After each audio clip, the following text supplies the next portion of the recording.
이사야서 66장 5절로 14절 말씀 같이 읽습니다. 여호와의 말씀으로 말미암아 떠는 자들아 그의 말씀을 들을지어다.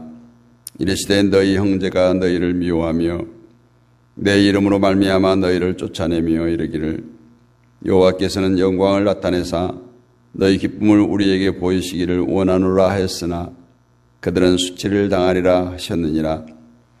떠드는 소리가 성읍에서부터 들려오며 목소리가 성전에서부터 들리니 이는 여호와께서 그의 원수에게 보응하시는 목소리로다. 시온은 진통을 하기 전에 해산하며 고통을 당하기 전에 남아를 낳았으니 이러한 일을 들은 자가 누구이며 이러한 일을 본 자가 누구이냐. 나라가 어찌 하루에 생기겠으며 민족이 어찌 한순간에 태어나겠느냐. 그러나 시온은 진통하는 즉시 그 아들을 순산하였도다. 여호와께서 이르시되 내가 아이를 갖도록 하였은즉 해산하게 하지 아니하겠느냐. 내 하나님이 이르시되 나는 해산하게 하는 이인즉 어찌 태를 닫겠느냐 하시니라. 예루살렘을 사랑하는 자들이여 다 그 성읍과 함께 기뻐하라. 다 그 성읍과 함께 즐거워하라. 그 성을 위하여 슬퍼하는 자들이여 다 그 성의 기쁨으로 말미암아 그 성과 함께 기뻐하라. 너희가 젖을 빠는 것 같이 그 위로하는 품에서 만족하겠고 젖을 넉넉히 빤 것 같이 그 영광의 풍성함으로 말미암아 즐거워하리라.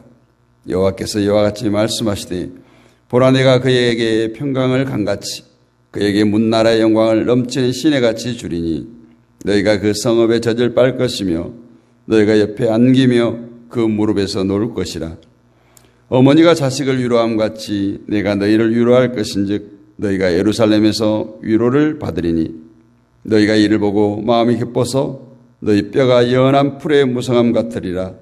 여호와의 손은 그의 종들에게 나타나겠고 그의 진노는 그의 원수에게 더하리라. 아멘. 하나님의 자녀라는 제목으로 함께 은혜를 나누겠습니다. 우리가 흔히 교회에서 하나님을 섬긴다, 또 하나님께 영광을 돌린다 이런 말을 많이 합니다. 하나님을 섬기고 싶어 하거나 하나님께 영광을 돌린다는 그 말에는 시비 걸 이유가 없지만 우리가 생각해야 될 것은 하나님을 섬기고 영광을 돌리겠다는 분들에게 당신이 알고 있는 하나님은 어떤 하나님인가? 이러한 질문, 또 내가 알고 있는 하나님은 어떤 하나님인가? 이것을 먼저 알아야 된다라고 말씀을 드립니다. 우리들이 하나님을 섬기기 위해서 쏟고 있는 수많은 노력과 열정, 정성들이 성경에서 계시하고 있는 참된 하나님에게로 가는 것이 아니라면 어떻게 하겠습니까?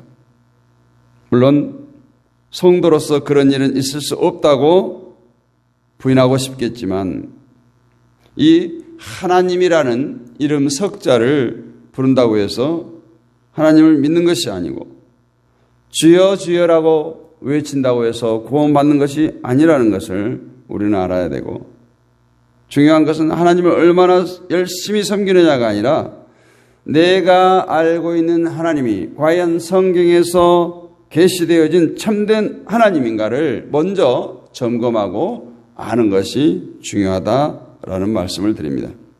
그런 후에 내 자신이 그 하나님의 마음에 맞게 하나님의 뜻에 맞게 살아가고 있는가를 보는 것이 올바른 순서라고 할 수 있겠습니다. 마지막 때 천국과 지옥으로 구분되는 기준은 다른 것이 아닙니다. 십자가예요. 교회를 다니느냐 다니지 않느냐, 봉사를 했느냐 하지 않았느냐, 헌금을 많이 했느냐 많이 하지 않았느냐, 이것으로 진짜와 가짜가 구분듯이 아니라 오직 십자가로 진짜와 가짜의 여부가 갈린다는 거예요. 그렇게 되면 평생을 교회를 위해서 살고 교회를 다녀도 지옥에 가는 일이 얼마든지 발생할 수 있다라는 거예요. 제가 이 아침에 이런 무거운 말씀을 드린 것은 여러분을 협박하는 것도 아니고 엄포를 얻는 것도 아니에요. 수많은 세월을 지나오면서 쌓았던 교회의 어떤 연륜을 바라보고 그것을 의지하는 잘못된 신앙이 염려될 뿐입니다. 수십 년 세월을 교회를 다녔고 또 기도하면서 교회를 위해서 일했던 자신의 그 연륜, 스펙을 믿고 의지할까 걱정된다라는 거예요. 나의 어떤 스펙을 믿고 나의 그런 행위를 믿어버리게 되면 절대로 자신에 대한 바른 판단을 할 수가 없어요. 하나님과 관계에 대한 바른 판단을 할 수가 없습니다. 분명히 천국과 지옥의 기준은 십자가인데 정작 십자가를 믿는다고 하면서도 십자가를 믿는 기준을 자신의 신앙에 두어버린다면 그것은 자기 자신에게 속는 결과에 지나지 않는다라는 거죠. 그래서 교회에 오래 다녔을수록 오히려 이러한 우를 범하기가 쉽다라는 거예요. 목사인데 장로인데 교회를 수십 년간 다녔는데 모태신앙인데 11조를 많이 했는데 성경을 백독을 했는데 이러한 수식어들이 이러한 스펙들이 결국은 내 믿음을 하나님께 나아가는 내 장애물이 될 수 있고 하나님에 대한 잘못된 오해를 할 수 있다라는 거예요. 그래서 우리가 하나님 앞에 나올 때는 내 몸에 치렁치렁하게 장식품을 달고 나오면 안 돼요. 내가 하나님께 멋있게 보이려고 하는 그 자체가 불신앙입니다. 내 몸에 달려있는 여러 가지 장식품들, 세상의 어떠한 권위들, 스펙들 다 거추장스러운 것으로 여기고 모든 것을 다 떼고 흔히 계급장 뗀다는 얘기를 많이 합니다. 그냥 하나님 앞에는 그냥 나는 더러운 죄인이다. 이것밖에 없는 거예요. 그것 하나 들고 나오는 것이 참된 신앙입니다. 어쩌면 내가 목사요 장로라는 것까지 거추장스러운 것으로 여겨져야 된다는 거예요. 그 어떤 것으로 또 자신을 포장하거나 자신을 가리려고 하지 않고 투명한 상태에서 있는 모습 그대로 하나님을 바라볼 수 있어야 합니다. 그랬을 때 발견되어지는 것이 뭐예요? 자신의 죄와 허물이. 십자가가 아니면 죄의 보혈의 공로가 아니면 도저히 하나님 앞에 나올 수도 없고 하나님 앞에 설 수도 없는 자신을 보게 된다는 거예요. 이것이 진심으로 하나님을 아는 모습입니다. 현 교회 모습들은 이러한 과정은 그냥 속성으로 맞췄거나 그냥 당연히 알 것으로 기본적인 사항으로 인식하고 건너뛰어버리거나 하나님을 통해서 나 자신을 보는 것이 아니라 다만 하나님이 누구신가를 아는 것으로 그쳐버려요. 그냥 하나님은 천지를 창조하신 분이다. 하나님은 사랑이 많으신 분이다. 하나님은 우리를 위해서 예수님을 보내셨다. 이 정도로 하나님을 알고 있다. 다 안다. 잘 안다. 이렇게 얘기하고 진심으로 하나님을 안다는 것이 무엇인지를 모르는 거죠. 우리가 하나님이 천지를 창조하신 창조주라는 것을 안다면 하나님 앞에 우리들은 뭐예요? 그냥 피조물인 거예요. 물론 만물의 영장, 모든 피조물을 다스릴 수 있는 그런 권세를 주셨지만 여전히 우리는 피조물이라는 것을 인식해야 됩니다. 그것이 제대로 아는 거예요. 그러면 내가 피조물임을 인식했다면 하나님 앞에서 어떻게 서야 됩니까? 나는 하나님께서 하시는 대로 순종할 수밖에 없는 존재다. 이것을 깨닫게 돼요. 순종하는 거예요. 이것이 하나님을 제대로 알고 있는 성도입니다. 하나님을 섬기는 것은 헌금을 많이 드리고 좋은 성전을 지어서 바치고 제사를 지내고 제물을 바치는 것이 아니에요. 그러한 것을 하나님이 기뻐하신다면 물론 제사, 제물 등이 섬김이 되겠지만 분명히 하나님은 그러한 것들을 기뻐하지 않으신다고 말씀하셨어요. 이처럼 제사나 제물 등을 가지고 하나님을 섬기고 하나님께 기쁨을 드리겠다고 하면 이것은 당연하지 않다. 계속해서 이사야서 선지자를 통해서 말씀합니다. 이러한 마음을 알지 못한 채 하나님은 우리 예배를 기뻐하십니다. 11조를 하면 복을 주십니다. 이것은 어찌 보면 현대 교인들을 미혹하는, 그냥 하나님을 팔아서 이용해서 자신의 배를 채우는 싹군이 아니겠어요? 다시 한번 생각해 봅니다. 다시 한번 묻습니다. 여러분이 섬기는 하나님은 누구십니까? 어떤 하나님을 섬기고 있습니까? 이것을 우리가 종교의식 가운데서 답을 찾으려고 하지 마시고 오늘 본문을 통해서 다시 한번 우리의 마음에 어떤 하나님이 자리하고 있는지를 우리가 깊이 묵상해 보시기를 원합니다. 오늘 7절 말씀을 보면 이 말씀은 그냥 간단하게 말해서 하나님께서 자식을 낳았다는 말이에요. 시온은 진통을 하기 전에 생산하고 고통을 당하기 전에 나만을 낳았으니 이러한 일을 들은 자가 누구며 이러한 일을 본 자가 누구뇨? 라고 하는데 이 말은 자세히 보면 세상의 상식과 전혀 다르게 아이를 낳았다라는 거 아니에요? 세상 사람들은 고통 중에 아이를 낳습니다. 이것은 에덴 동산에서 죄를 지은 인간에게 내려진 하나님의 징계예요. 남자는 노동을 하고 열심히 땀 흘려 그 소산을 가지고 처자식을 먹여 살릴 수 있고, 여자는 해산의 고통, 아이를 잉태하고 그 고통 속에서 낳을 것이라고 말씀합니다. 따라서 세상에 그 어떤 인간도 고통 없이 아이를 낳을 수가 없다. 그런데 시온은 오늘 뭐라고 말해요? 고통과 상관없이 아이를 생산하였다. 옛날 성경을 보면은 구로라고 해요. 구로. 시온은 구로하기 전에, 고통이 있기 전에, 고통 당하기 전에 이것을 뜻하는데 시온이 고통과 상관없는 아이를 낳았다는 거죠. 그런데 이렇게 고통을 겪지 않고 아이를 낳을 수 있는 것은 9절에서 말씀하신 대로 하나님께서 잉태케 하셨고 하나님께서 해산하게 하셨기 때문이다라는 거죠. 다시 말해서 하나님에 의해서 낳은 자식이다라는 뜻이에요. 인간이 낳은 자식은 고통 속에서 나온 자식이고 죄인입니다.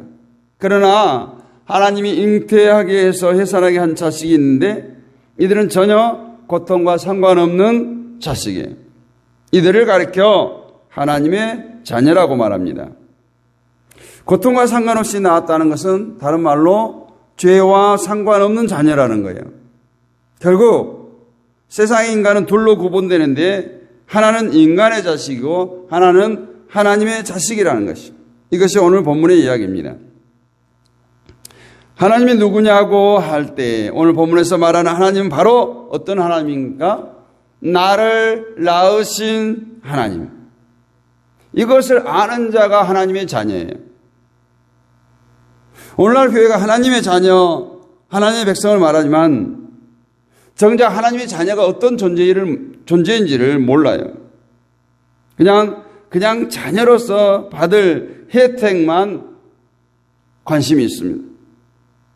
자녀로서 받아 누릴 것에만 마음을 두고 하나님의 자녀라는 말을 그냥 사용해요. 하나님의 자녀란 하나님의 뜻에 순종해야 할 존재, 이것이 하나님의 자녀입니다. 당연히 자녀로서 아버지의 뜻에 순종하고 아버지께 기쁨이 되는 자녀로 살아가야 한다는 것은 어쩌면 자녀의 의무죠. 그런데 자식이 아버지께 기쁨이 되어드리는 마음도 없고 아버지의 뜻에 순종하는 것도 없이 오직 아버지 재산만 노리고 있다면 과연 자녀라고 할 수 있겠어요?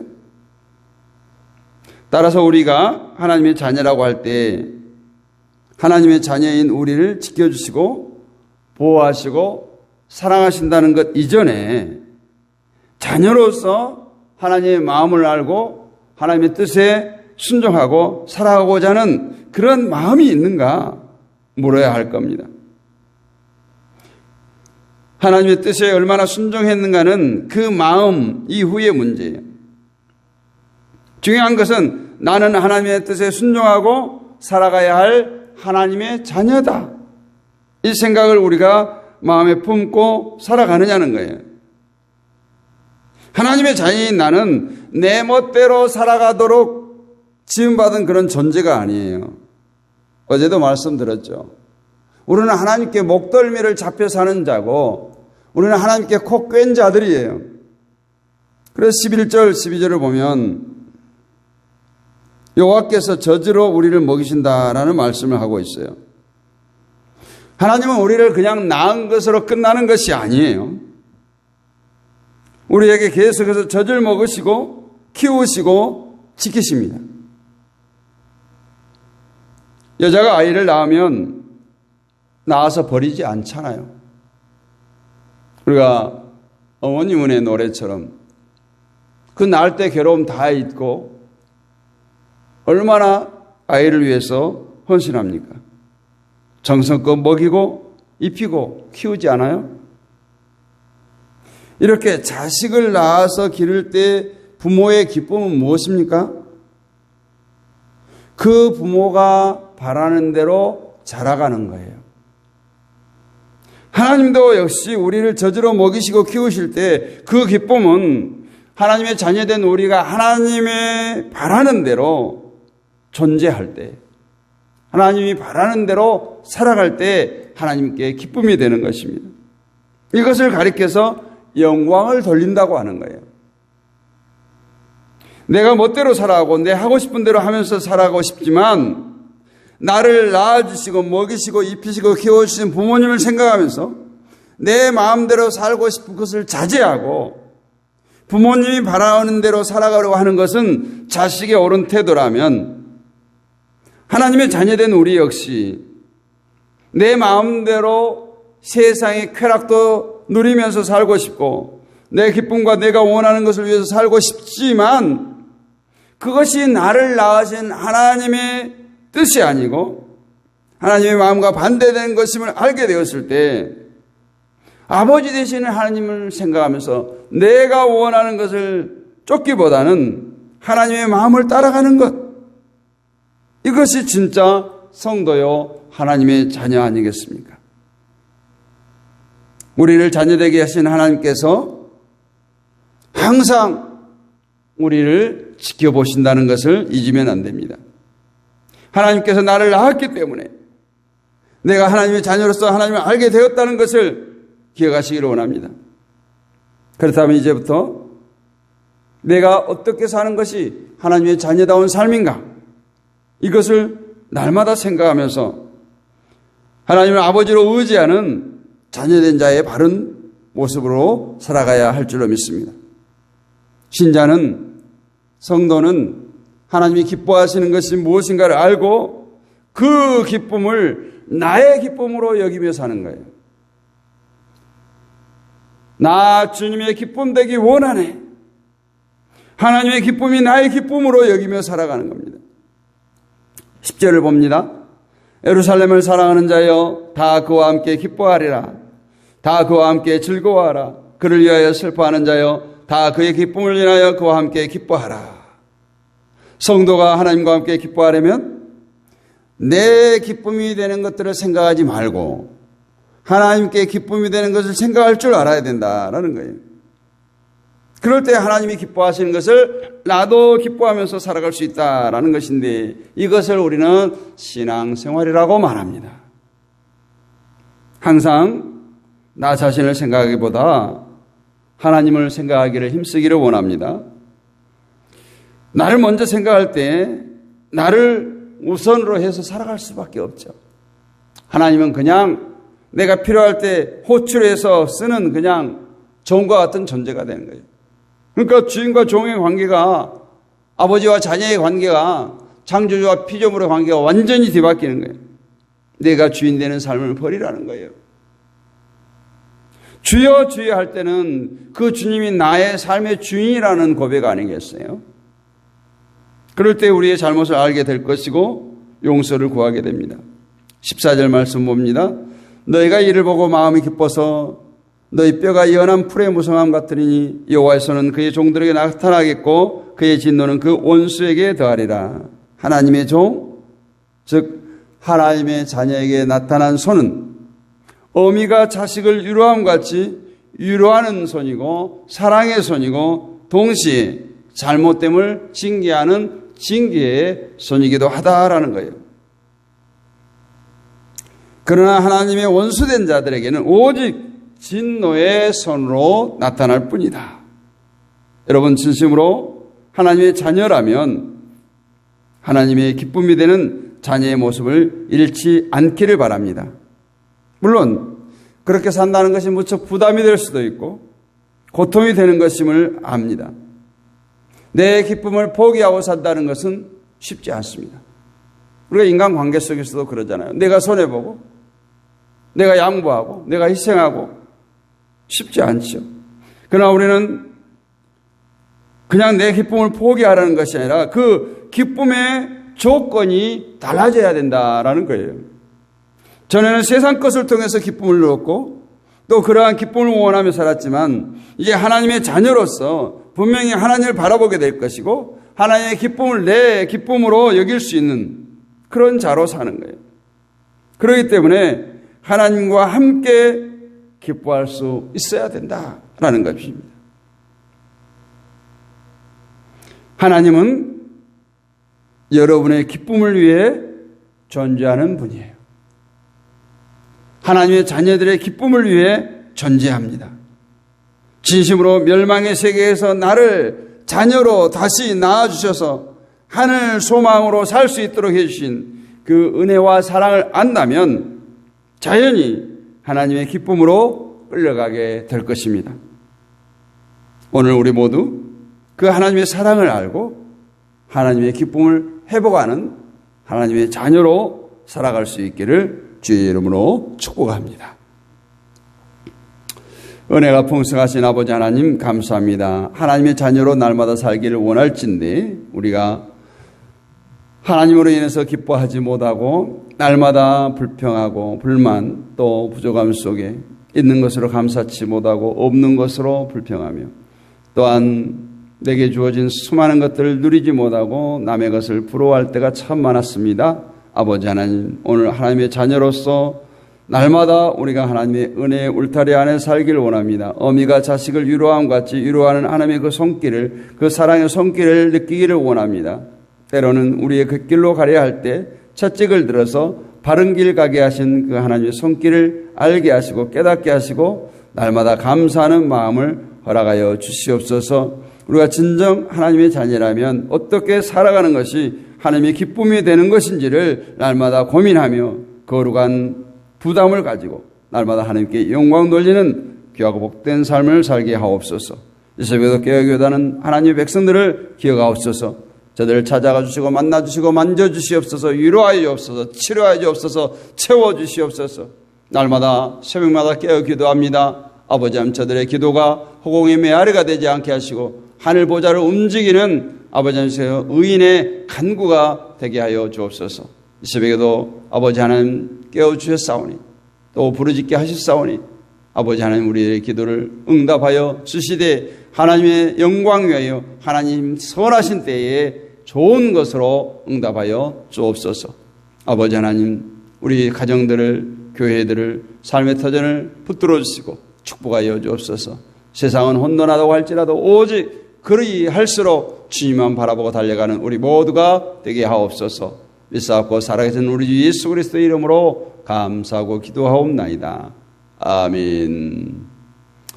하늘에 계신 우리 아버지 이름을 거룩하게 하시며 아버지의 나라가 오게 하시며 아버지의 뜻이 하늘에서와 같이 땅에서도 이루어지게 하소서.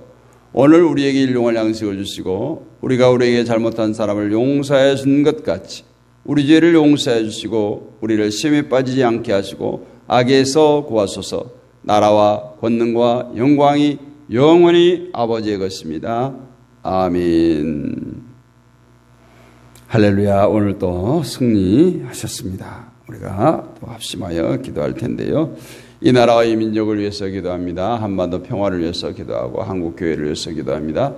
세계 평화와 또 파송되어진 선교사님들을 위해서 기도합니다. 우리 믿음의 동역자들, 또 온라인 사역자들, 또 육신의 질곡 가운데 있는 자들을 위해서 기도합니다. 우리 다음 세대, 우리 자녀들, 친척, 친구, 이웃을 위해서 기도합니다. 우리 가정과 섬기는 교회, 또 우리의 삶에 터지는 직장과 사업장을 위해서 기도합니다. 오늘 목요일은 다음 세대와 우리 자녀들을 위해서 집중적으로 기도하겠습니다. 우리 주여 크게 한번 부르짖고 우리 자녀들 이름을 부르면서 기도하도록 하겠습니다.